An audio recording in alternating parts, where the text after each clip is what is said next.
Hello guys, in this video we will learn how to convert text to multiple columns. So in order to convert a text into multiple columns, there is a necessary condition that the column should consist of, or the text should consist of, a delimiter. So by delimiter I mean there should be a separator present in the text to separate it into two or more than two columns. So the delimiter or separator can be space, underscore, hyphen, at the rate, and so on.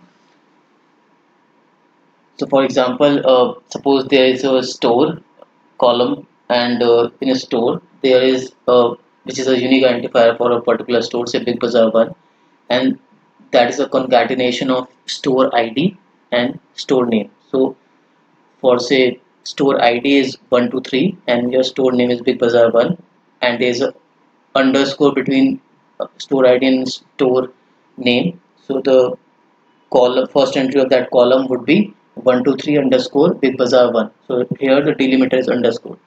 So let me quickly show you which file I am using. So I am using the file which consists of sample data. So your record ID is the unique identifier for row, and item consists of three attributes. One is your item ID, which is 12, then there is a delimiter space, then item color, which is red, then there is a delimiter, which is space, and then there is a location or the city, which is Mumbai.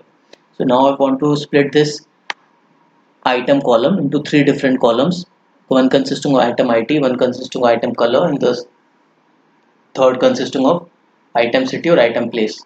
So in order to do that, go to parts tab, drag and drop this text to column on your canvas. It will open a pop-up window where it will ask you which column do you want to split. So here we want to split the item column. Just select it from the drop down. What is your delimiter? So delimiter here is space. So for a space, there is slash s for white spaces as the delimiter. Number of column you want to split. So here I want to split it into three columns, one consisting of item ID, one consisting of item color, and one consisting of item place or city.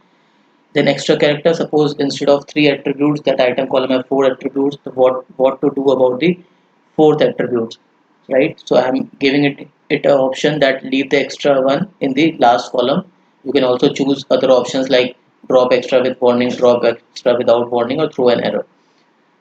What should be the name of the output columns? So here I will change the name to product, or say item attributes, item underscore attributes. So it will attribute, so it will create three columns with name item attribute 1, item attribute 2, item attribute 3.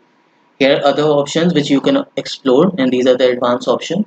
So right now I'm just clicking on the run button,